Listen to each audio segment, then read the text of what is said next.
My drunk uncle got close when my parents weren't home. He was already on the couch. The can was open. The door was locked. He said, "You've grown," then smiled like he'd earned it. I went to the bathroom, sat on the floor, didn't cry. I recorded him the next time. Just his voice. Just enough. They said it wasn't illegal. Not yet. Not quite. She said I misunderstood, then begged me not to speak. I wrote a statement. 17 lines. Black ink. Now I teach girls how to do the same. He lives 3 towns over, but no one listens when he talks. There was something wrong with the way he sat on the couch. I remember thinking that. Just that. Nothing dramatic. Nothing that would have warned me what was coming. I just remember pausing at the doorway and staring at the way Uncle Rob was hunched into the far corner, legs spread, beer can resting on the soft part of his belly, eyes unfocused like he'd been staring at the same part of the wall for too long. Like it was personal. He didn't turn when I came in, just mumbled something that sounded like my name. The beer can in his hand tipped toward the floor, then found its balance again. He wasn't drunk yet, but he was on the way.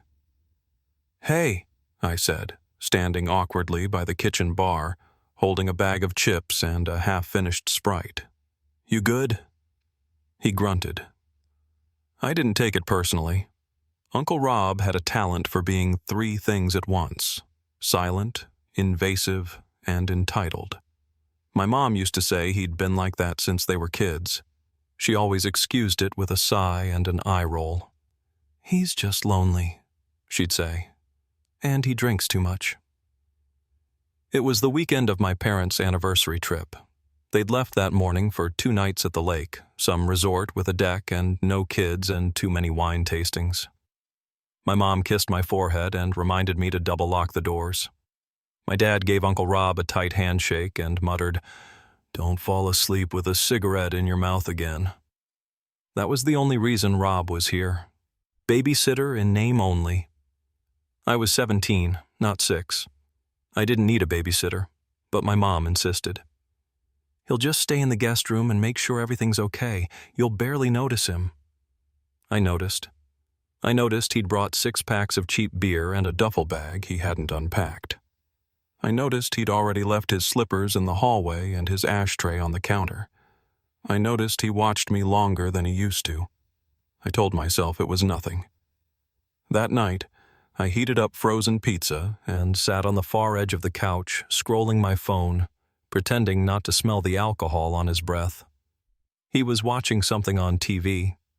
A sitcom, maybe, or reruns of something from the 90s. Laugh track echoing over the soft hum of the fridge. "You've gotten tall," he said suddenly. I glanced up. "Yeah, I guess."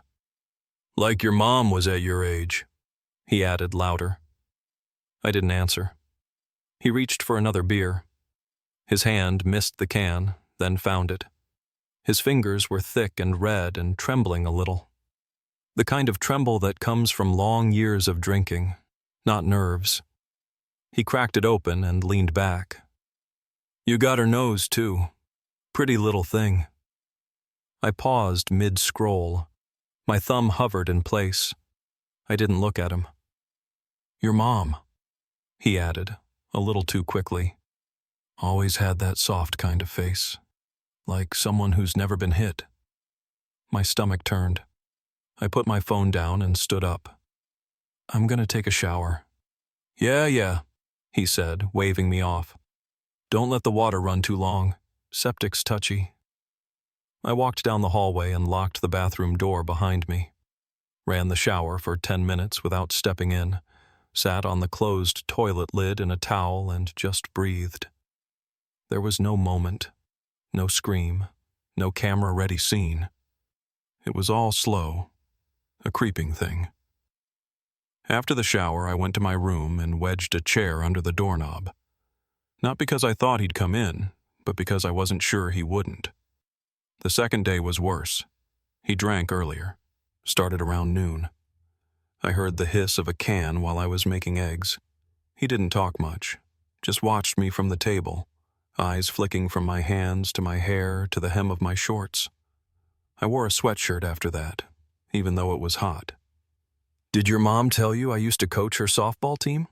he asked suddenly while I was wiping the counter. "No," I lied.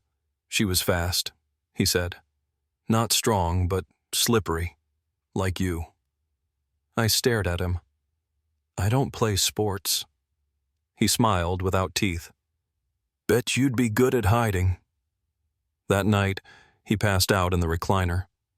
I tiptoed into the living room to unplug the router, my way of avoiding conversation. If the Wi-Fi was down, I'd say I needed to go to the library to do homework. It was a plan. A weak one, but a plan.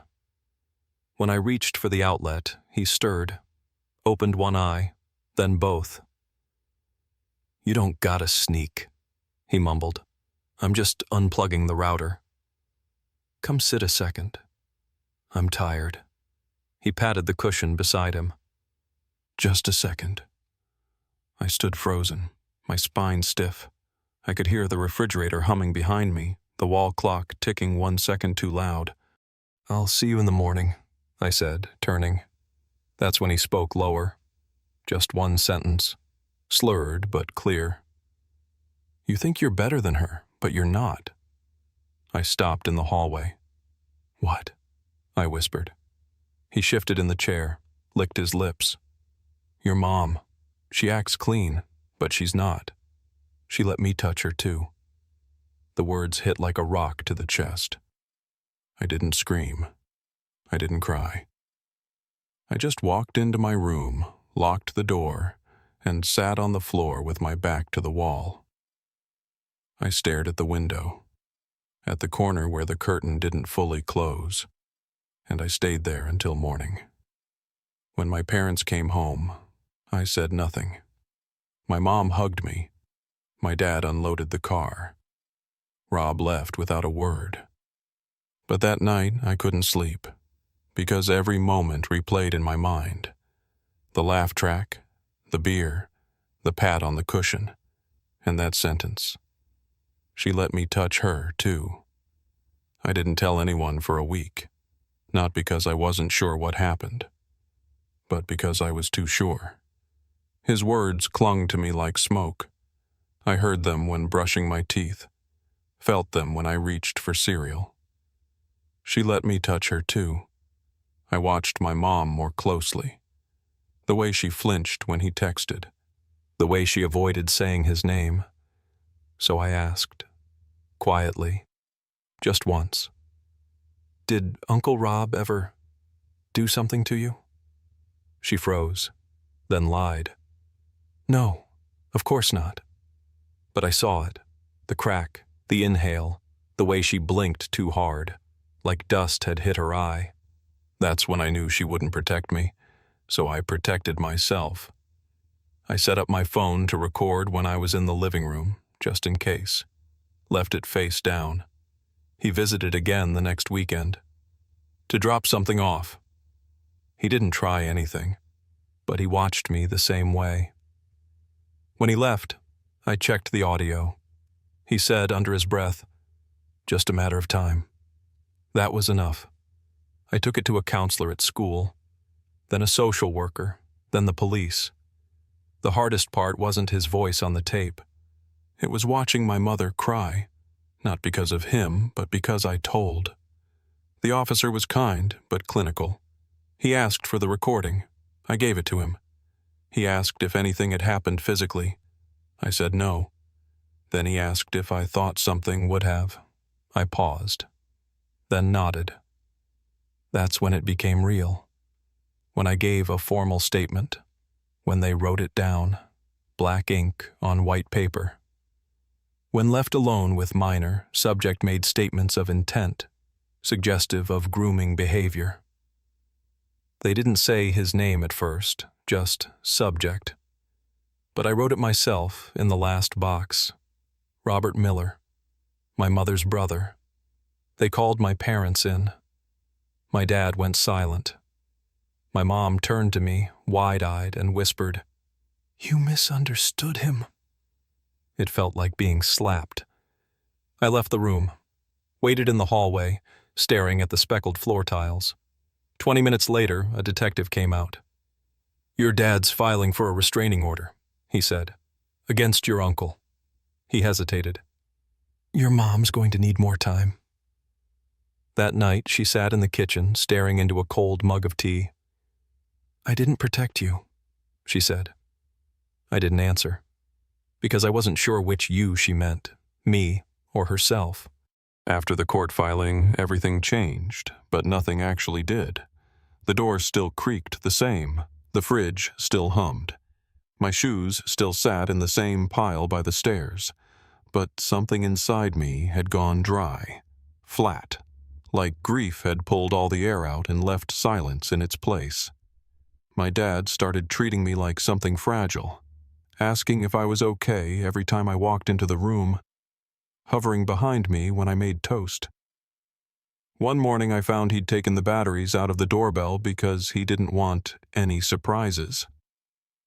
But my mom was quiet in a different way. She moved slower, drank more tea, smoked again. She left dishes in the sink, which she never did. The whole house began to feel like a pause between storms. Then she asked to talk. I found her on the porch, wrapped in a blanket, even though it was warm out, her eyes already red like she'd rehearsed the conversation before I arrived. "I need to tell you something," she said, looking anywhere but at me. I waited. "He touched me too," she said, "when we were kids." Her voice didn't shake, but her knuckles were white around the mug. The wind made the screen door rattle behind us, and for a second I didn't know if I was supposed to say something or just absorb it. She went on before I could speak. "I told my mom once. She slapped me, said I must have wanted the attention." I felt something crawl down my throat, like a scream I hadn't earned. She looked at me then, really looked. "When I had you, I told myself I'd never be that kind of mother." The silence stretched. "You didn't hit me," I said, voice dry. "But you didn't protect me either." She nodded. One slow, shame-heavy nod. I wanted to ask why. Why she let him stay. Why she sent me to that house when I was 10. Why she invited him for holidays. But I didn't. I knew the answer. She hadn't processed any of it herself. She never saw it coming again because she'd never really seen it end. After that, we were different. Not healed, but honest. She started therapy. I kept going to mine. One night she knocked on my door, holding a box. Old things. Journals, photos, school papers. She handed it to me without a word. I opened it later and found a drawing I made when I was 7. A stick figure girl on a couch. A tall figure standing behind her. No face. Just hands. She must have saved it for years. Maybe she saw it then and did nothing. Maybe she didn't know what she was looking at. Either way, I knew what it was now. And that night, I promised myself, if I ever had a child, they'd never draw that. Not in silence, not in code. Never. He came back that summer. Not to the house, but close enough. I saw him from across the grocery store parking lot. Same crooked walk, same baseball cap. He didn't see me, or maybe he did, but he didn't come over. And I didn't freeze. I just walked to my car, drove home, locked the door not out of fear, but habit. That night I wrote everything down. All of it. The couch, the beer, the words. My mom's silence. The tape. I printed it, sealed it in an envelope, addressed it to no one, burned it in the sink. My therapist calls it symbolic release. But to me, it was a funeral. Not for him, for the version of me who stayed quiet. Now I speak. Now I help others write their letters too. Some call me brave, but I just tell them the truth. He only got close once, and it was one time too many.